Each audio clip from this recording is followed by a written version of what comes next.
कहाँ गया था बेटा? कम से कम बता के तो जाता। क्या तूने सिंदूर वाली बात दबाने के लिए गौरी की नानी को पैसे देके खरीदने की कोशिश की थी?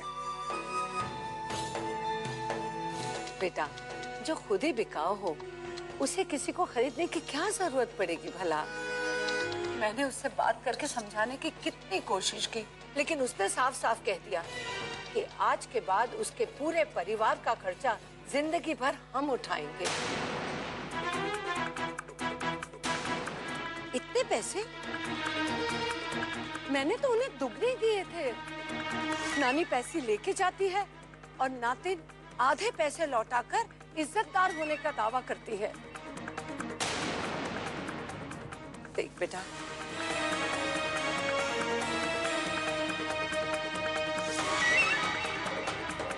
बाजारू चीजों से घर सजाया जाता है, बसाया नहीं जाता बेटा। सब कुछ भी हो जाए, उस लड़की की मांग का झूठा सिंदूर इस घर के माथे का तिलक नहीं बन सकता। गौरी के माथे का पवित्र सिंदूर इस घर का तिलक ही नहीं, गौरव भी बनेगा। अरे देख लो, अरे तुम लोग के बचवा लोग के ऊपर कहाँ ये फर्क पड़ेगा? है?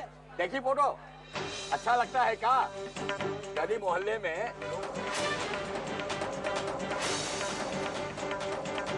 घबराओ मत पियो, मैं यहाँ कोई तमाशा करने नहीं आया। मैं बस तुमसे एक आखिरी मौका मांगने आया हूँ।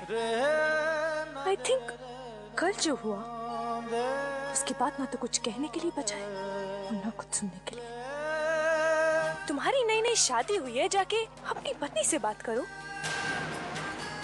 प्लीज पियो, उस घटिया लड़की को मेरी बीवी मत कहो। ये हक सिर्फ तुम्हारा है। एक्सक्यूज मी, मेरा पति मेरे बगल में खड़ा हुआ है और मेरे ऊपर सिर्फ और सिर्फ उसका अधिकार है। तो ये शराब का फायदा उठाकर तुमने उसके साथ शादी कर ली। सोचा कि पीहू नहीं मिली तो गौरी से। कालकी देवी, आप पैसे की चिंता ना करें। मुंह मांगी कीमत दूंगा, मुंह मांगी। गौरी कमाने लगेगी और कम से कम इसी बहाने तुम्हारा बेसुरा गाना तो नहीं सुनना पड़ेगा। बंद कर अपनी बकवास, वरना मैं तेरे सारे सुर बिगाड़ दूंगी। निकल जाओ सब लोग यहाँ से, निकलो। पियो, तुमने जो भी कुछ देखा वो इस डॉक्टर की वजह से हुआ। इसी ने मुझे वो घटिया शराब पिलाई थी जिसकी वजह से मैं अपने होश को बैठा था। वरना पीहू वो सब नहीं होता जो हुआ। वरना बस करो रुद्र, अगर तुम अपनी बात साबित नहीं कर पा रहे हो तो इसमें मेरे पति पे क्यों उंगली उठा रहे हो? चले जाओ यहाँ से, नहीं तो मैं पुलिस में कंप्लेन कर दूंगी।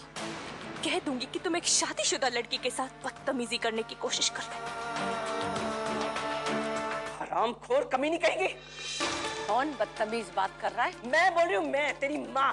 पहचान मुझे। अरे वो तो खोटा सिक्का है। उस पागल ने जाकर तेरे बेटे को पैसे वापस कर दिए। तेरी चाल में अच्छी तरह समझ गई। बस इतना बता देता हूँ कि तेरे पति रत्नेश के इंडिया आने से पहले वो इस घर में आ जाए।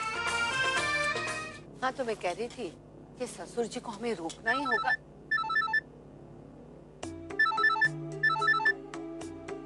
हेलो, कितना पैसा लेगी? उम्र कम है ज्यादा, मुझे कोई परेशानी नहीं है। मैं बस अकेलापन दूर करना चाहता हूँ। दोबारा यहाँ फोन किया तो तुम्हारा ये नंबर पुलिस में दे दूंगी। जी नहीं, आपने गलत नंबर लगाया है। यहाँ ना कोई गौरी है ना कोई उसकी माँ। पता है झुमरू, आज सुबह से ही बहुत गंदे गंदे फोन आ रहे थे, पर पता नहीं अचानक से क्या हुआ, शाम होते होते फोन आना बंद हो गए। गौरी कितनी नासमझ है, कभी नहीं समझेगी कि मैंने क्या किया है। और वहाँ वो राजरानी अपने ग्राहकों के साथ। हमने जो उसे पैसे दिए थे ना, और उसमें से जो आधे पैसे उसने रख लिए थे, अब उसका इस्तेमाल हमारे खानदान की बेइज्जती करने में कर रही है वो। पर बेटा तू फिक्र मत कर, मैं हूं ना, मैं संभाल लूंगी। किसी को कुछ करने की कोई जरूरत नहीं। अब जो करूंगा वो मैं खुद करूंगा।